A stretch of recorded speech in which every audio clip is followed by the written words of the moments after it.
Dear students, मैं सौरभ सिंह, प्रवक्ता diet Sonbhadra. आप सभी लोगों का मेरे इस वीडियो क्लास में एक बार फिर से स्वागत है। आज के इस वीडियो क्लास में मैं आपके विज्ञान पाठ्यक्रम की इकाई 5 रक्त की संरचना यानी कि स्ट्रक्चर ऑफ ब्लड टॉपिक पर चर्चा करूंगा। इस टॉपिक के अंतर्गत मैं रक्त के विभिन्न घटकों और इन घटकों के कार्यों के बारे में चर्चा करूंगा। तो आइए सबसे पहले चर्चा करते हैं रक्त यानी कि रुधिर क्या होता है। रुधिर एक तरल संयोजी ऊतक है। संयोजी ऊतक ये इसलिए है क्योंकि यह शरीर के विभिन्न अंगों को परस्पर जोड़े रखता है और यह रुधिर वाहिनियों द्वारा विभिन्न अंगों में लगातार प्रवाहित होता रहता है। रुधिर वाहिनियों में प्रवाहित होने वाला यह गाढ़ा चिपचिपा लाल रंग का द्रव्य होता है जो कि एक जीवित ऊतक होता है यानी कि लिविंग टिश्यू होता है। यह एक श्यान तरल यानी कि विस्कस लिक्विड होता है। रुधिर मानव एवं अन्य स्तनधारियों में आवश्यक पोषक तत्वों और ऑक्सीजन को कोशिकाओं में तथा कोशिकाओं से विभिन्न मेटाबॉलिक एक्टिविटी के दौरान जो वेस्ट प्रोडक्ट उत्पन्न होते हैं उनको और वहाँ से कार्बन डाइऑक्साइड का परिवहन करता है। रक्त एक हल्का क्षारीय होता है यानी कि इसका पीएच 7 से ज़्यादा यानी कि 7.4 होता है लगभग। और रुधिर का निर्माण बोन मैरो में होता है और भ्रूणावस्था तथा नवजात शिशुओं में रुधिर का निर्माण प्लीहा यानी कि स्प्लीन में होता है और एक स्वस्थ मनुष्य में करीब 5 से 6 लीटर तक औसतन रक्त होता है। रक्त के घटक, अब हम चर्चा करते हैं कि रक्त किन किन चीज़ों से मिलकर के बना होता है यानी कि what are the components of blood.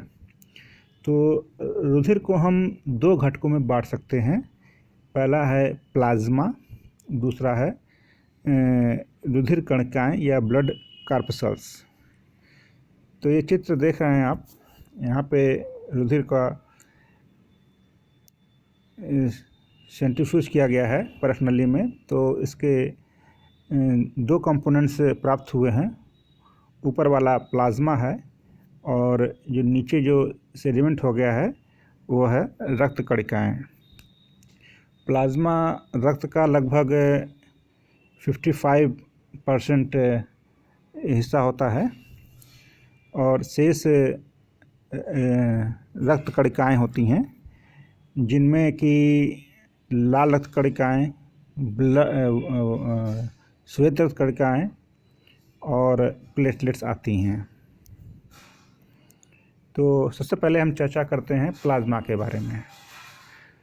जो रुधिर का तरल भाग होता है उसको हम प्लाज्मा कहते हैं। यह हल्के पीले रंग का क्षारीय यानी कि एल्कलाइन लिक्विड होता है और प्लाज्मा रुधिर के आयतन का लगभग 55% भाग होती हैं और प्लाज्मा में लगभग 92% जल होता है और शेष 8% जो होता है उसमें कार्बनिक एवं अकार्बनिक पदार्थ या तो घुले हुए होते हैं या तो कोलाइडल रूप में सस्पेंडेड होते हैं, निलंबित होते हैं।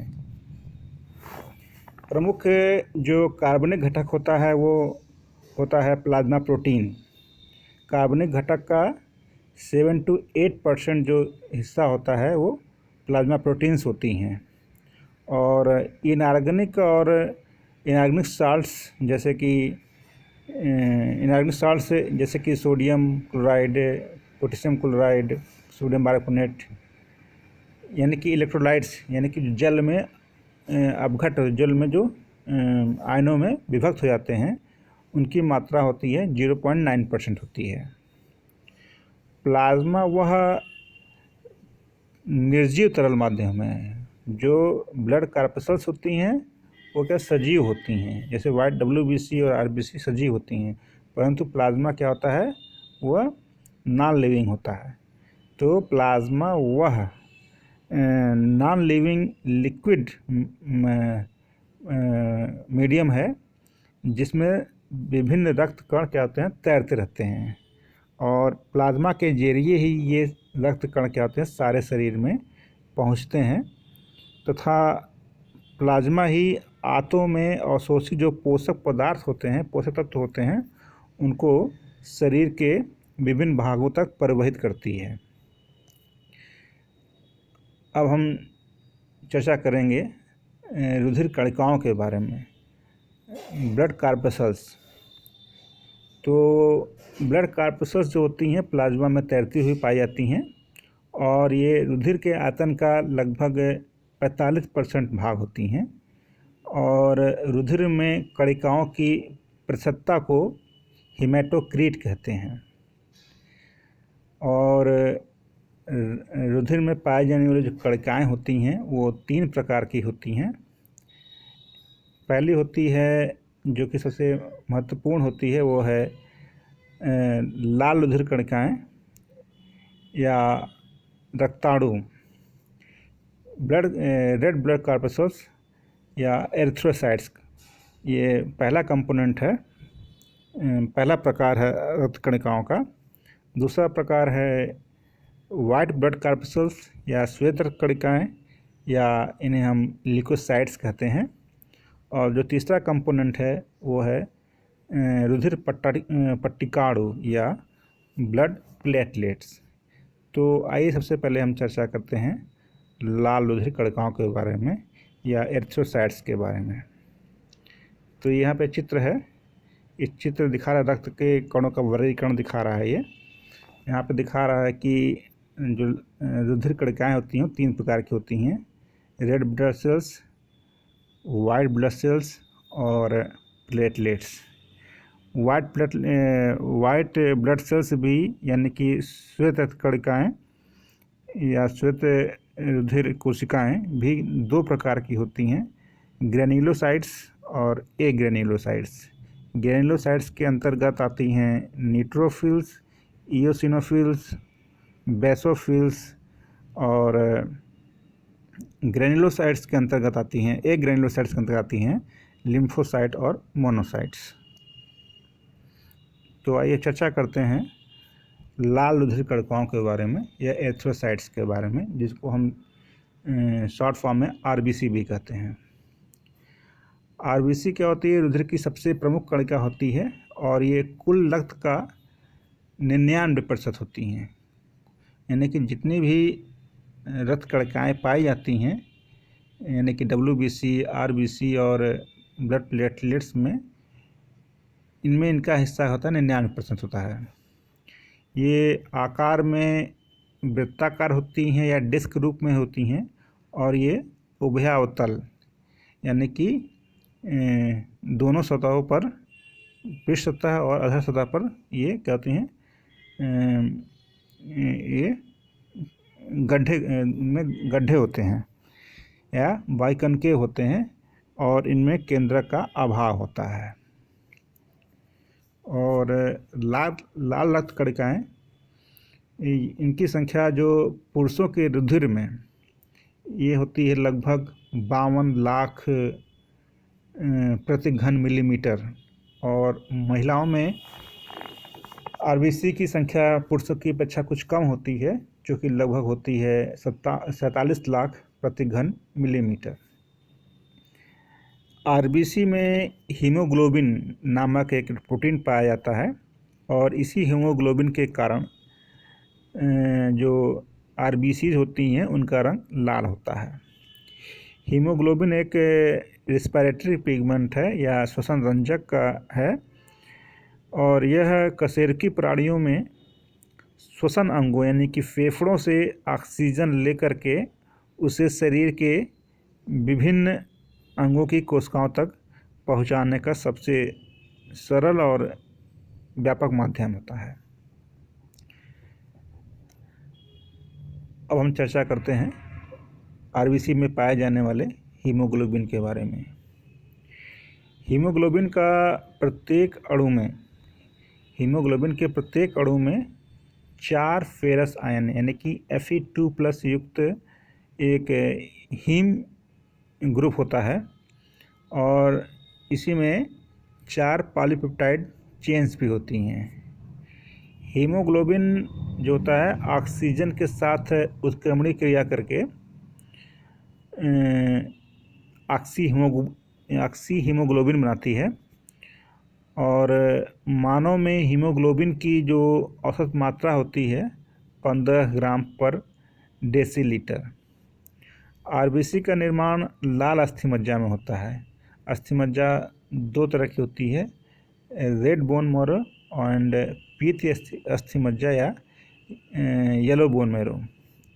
तो लाल रक्त कणिकाओं का निर्माण अस्थियों की रेड बोन मैरो से होता है और इनकी औसत आयु यानी कि आरबीसी की औसत आयु लगभग 120 दिन होती है। जब ये आरबीसीज कुछ वृद्ध हो जाती हैं या कुछ पुरानी हो जाती हैं और एक कमज़ोर हो जाती हैं, तब इनका क्या किया जाता है, यकृत यानी कि लीवर और प्लीहा यानी कि स्प्लीन में इनका क्या होता है, विघटन कर दिया जाता है। और हीमोग्लोबिन के प्रोटीन भाग को जो होता है अमीनो अम्ल में तोड़ दिया जाता है। कहाँ पे? यकृत में। और हीम समूह के लौह को लीवर में क्या होता है, स्टोर कर लिया जाता है और शेष भाग को बिलरूबिन और बिलवर्डिन नाम के पित्त वर्ण को यानी कि बाइल पिगमेंट्स के रूप में परिवर्तित कर दिया जाता है और जिसको बाद में उत्सर्जित कर दिया जाता है। तो ये थी लाल रक्त कणिकाएँ, इनकी उत्पत्ति, संरचना और कार्य। अब हम चर्चा करेंगे श्वेत रुधिर कणिकाएँ या ल्यूकोसाइट्स या शॉर्ट फॉर्म में इसको हम WBC कहते हैं। जो सफ़ेद रक्त कणिकाएँ होती हैं ये हानिकारक तत्वों माने कि हार्मफुल एलिमेंट्स तथा बीमारी पैदा करने वाले जीवाणुओं, विषाणुओं, कवकों से शरीर की रक्षा करती हैं। सफ़ेद रक्त कणिकाएँ लाल रक्त कोशिकाओं से क्या होती हैं, बड़ी होती हैं और इन्हें ल्यूकोसाइट्स कहते हैं, जैसा हमने बताया अभी। इन कणिकाओं में हीमोग्लोबिन उपस्थित नहीं होता है, जिसके कारण ये रंगहीन और पारदर्शी होती हैं। आरबीसी में एक भी केंद्रक नहीं होता है, मतलब कोई केंद्रक नहीं होता है, जबकि WBC में क्या होता है, एक से ज़्यादा केंद्रक होते हैं। क्योंकि केंद्रक होते हैं इसलिए WBC को हम ट्रू सेल्स भी ट्रू सेल्स मानते हैं। और श्वेत रक्त कणिकाओं का आकार बदलता रहता है और ये अमीबी गति के जरिए क्या होती हैं, ये गतिशील होती हैं। और अमीबी गति इनका क्या होता है, विशेष लक्षण होता है और ये बहुत ज़्यादा गतिशील होती हैं तथा रक्त वाहिनियों की भित्ति से होकर के ऊतकों में पहुंच जाती हैं। और इन कणिकाओं का निर्माण क्या होता है, अस्थिमज्जा और लिम्फ ग्लैंड्स यानी कि लेस्का ग्रंथियों में होता है। इनका जीवन काल जो होता है 4 से 5 दिनों से लेकर के कई दिनों तक हो सकता है। इनकी जो संख्या होती है वो 7000 प्रति घन मिलीमीटर होती है और मानव में, ह्यूमंस में आरबीसी और WBC का जो अनुपात होता है वो 600 से 600 अनुपात 1 होता है। अब हम चर्चा करते हैं श्वेत रक्त अणुओं के प्रकार के बारे में। श्वेत रक्त अणु जो होते हैं वो 2 प्रकार के होते हैं। एक होता है कणिका युक्त श्वेत रक्त कणिकाएँ या श्वेताणु और कणिका विहीन या अकणिका युक्त श्वेताणु या श्वेत रक्त कणिकाएँ। और जो कणिका युक्त जो श्वेताणु होते हैं ये 3 प्रकार के होते हैं। पहला होता है न्यूट्रोफिल, दूसरा होता है इओसिनोफिल और तीसरा है बेसोफिल। और कणिका विहीन जो श्वेत रक्त कणिकाएँ होती हैं, ये 2 प्रकार की होती हैं, लिम्फोसाइट और मोनोसाइट्स। तो सबसे पहले हम चर्चा करते हैं ग्रेनुलोसाइट्स के बारे में, यानी कि कणिका में श्वेताणु। तो कणिका में जो श्वेताणु होती हैं, यानी कि ग्रेनुलर जो WBC होती हैं, इनके साइटोप्लाज्म में क्या होता है, कुछ पार्टिकल के समान संरचनाएं पाई जाती हैं और इनका केंद्रक क्या होता है, कई रूपों में पाया जाता है। इसलिए इनको हम पॉलीमॉर्फोन्यूक्लियर ल्यूकोसाइट्स भी कहते हैं, यानी कि ग्रैनुलर ल्यूकोसाइट्स को हम पॉलीमॉर्फोन्यूक्लियर ल्यूकोसाइट्स भी कहते हैं। और इनके केंद्रक क्या होते हैं, कई पिंडों से बना होता है, यानी कि कई लोब होते हैं और प्रत्येक लोब एक तंतुमय भाग द्वारा जुड़े रहते हैं। और ये 3 प्रकार होती हैं, जिसका जैसा कि हमने अभी बताया। तो सबसे पहले हम चर्चा करते हैं न्यूट्रोफिल, इसके बाद इओसिनोफिल और इसके बाद बेसोफिल के बारे में चर्चा करेंगे। तो न्यूट्रोफिल्स जो होती हैं, न्यूट्रोफिल्स के कोशिका द्रव्य में सूक्ष्म कण होते हैं जो अम्लीय एवं क्षारीय दोनों प्रकार के ही पिगमेंट्स के द्वारा हल्के बैंगनी रंग में क्या होते हैं, ये पिगमेंटेड हो जाते हैं। मतलब कि क्षारीय अभिरंजकों, अम्लीय और क्षारीय दोनों प्रकार के अभिरंजकों के द्वारा ये हल्के बैंगनी रंग में क्या होते हैं, ये अभिरंजित हो जाते हैं। और चूँकि ये दोनों से क्या कहते हैं, अभिरंजित होते हैं, इसलिए इन्हें हम उदासीन रंजी या न्यूट्रोफिलिक भी कहते हैं। न्यूट्रोफिल के केंद्रक में 2 से 7 लोब होते हैं या पिंड होते हैं। यह जीवाणुओं को नष्ट करते हैं। जो न्यूट्रोफिल होती हैं, ये कोशिकाओं की, शरीर की कोशिकाओं की भित्ति के आर पार जा सकती हैं और इस प्रक्रिया को हम कोशिका पारण या डायप्डेसिस भी कहते हैं।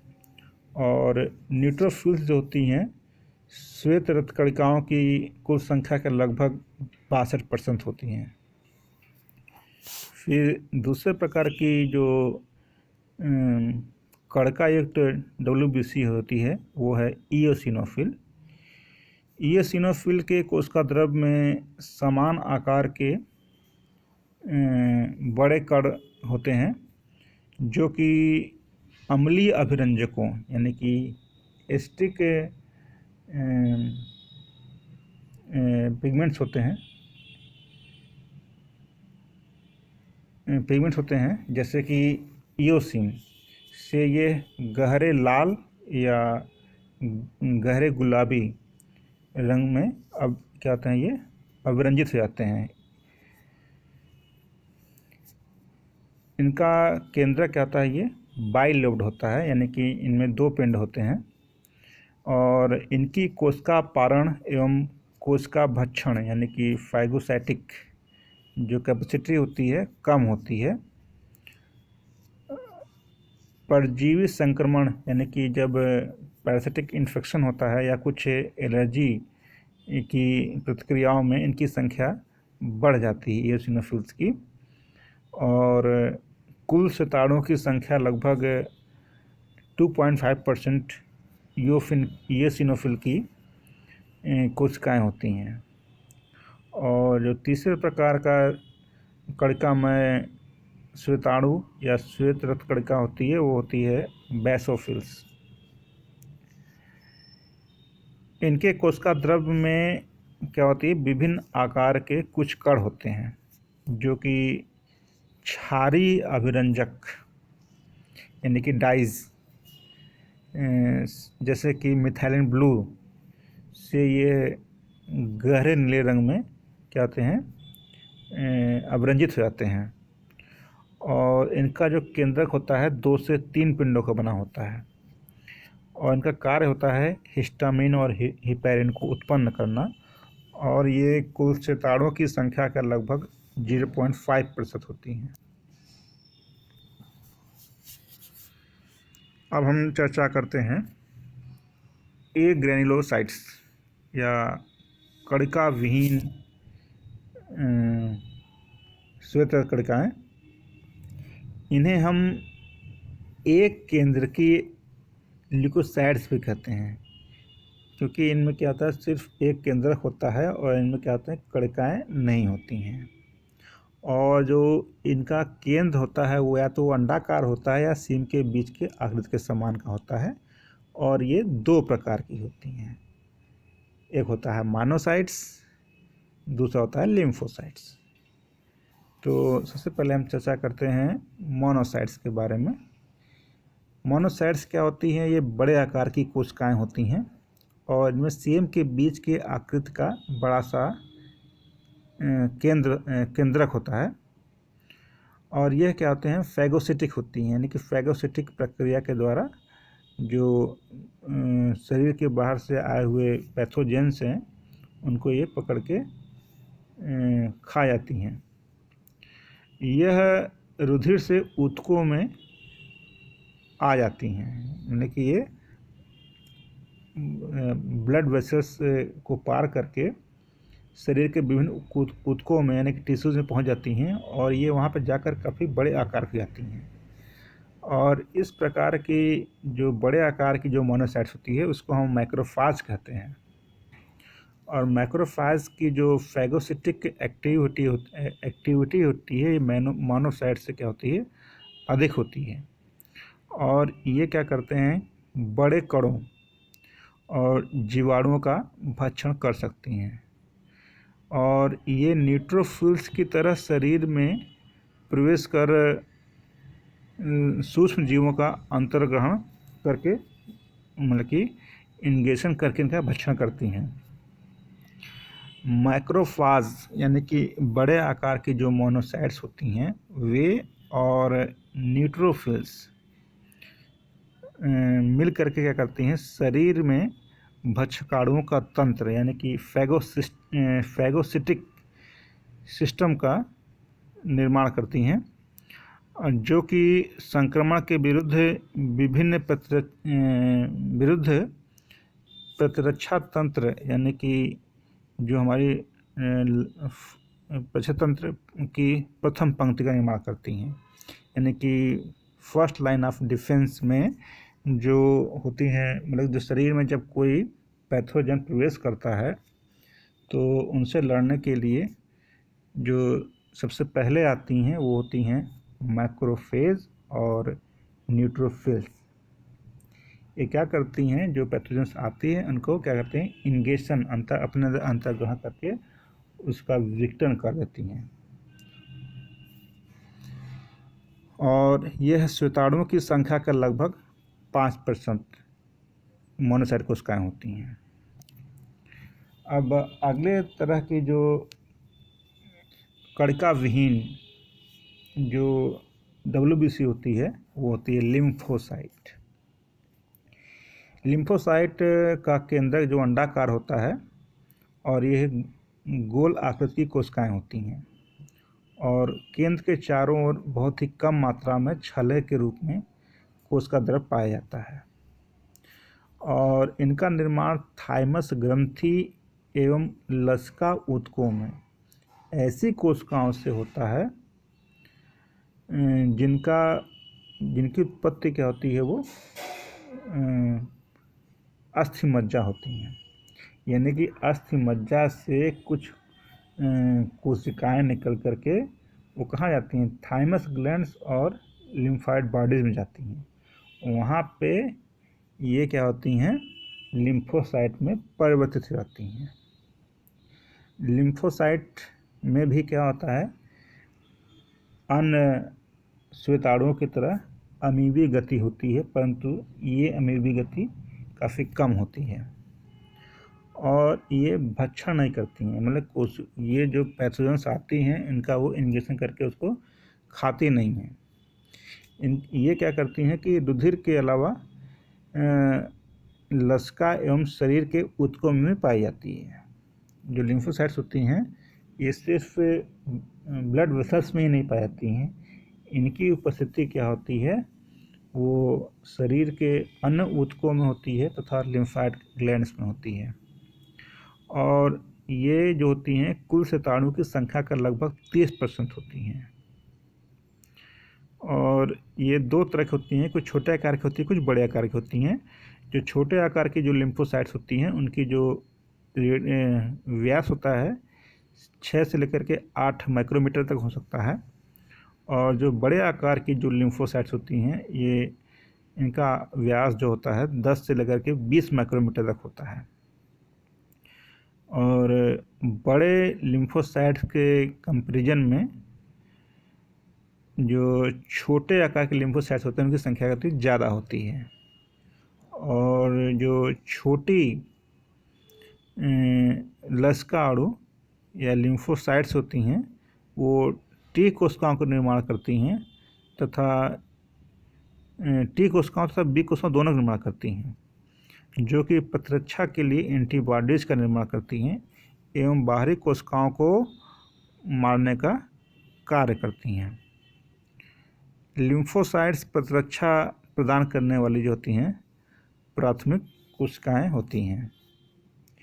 तो इस प्रकार से हमने अभी चर्चा की रक्त के विभिन्न कणिकाएं, जिसमें जाना कि रक्त में अभी हमने जाना कि रक्त में 2 प्रकार की कणिकाएं यानी कि RBCs और WBC होती हैं। WBC भी 2 प्रकार की होती हैं, कणिकामय और अकणिकामय। कणिकामय के अंतर्गत आती हैं न्यूट्रोफिल्स, इओसिनोफिल्स और बेसोफिल्स। और कणिका रहित जो WBC होती हैं उसके अंतर्गत 2 प्रकार की WBC होती हैं, वो होती हैं मोनोसाइट्स और लिम्फोसाइट्स। अब हम चर्चा करेंगे रक्त का जो अगला कंपोनेंट है, रक्त कणिकाओं का अगला कंपोनेंट है वो है ब्लड प्लेटलेट्स, जिसे हम थ्रोम्बोसाइट्स भी कहते हैं। और थ्रोम्बोसाइट्स की आकृति क्या होती है, अनियमित होती है और इसमें भी RBC के समान केंद्र का अभाव होता है। और इनका भी निर्माण कहाँ होता है, अनिरुद्ध कणिकाओं की तरह से अस्थिमज्जा में होता है। इनका व्यास 2 से 3 माइक्रोमीटर तक होता है। और सामान्यतः मनुष्य के रक्त में 1,50,000 से लेकर के 4 लाख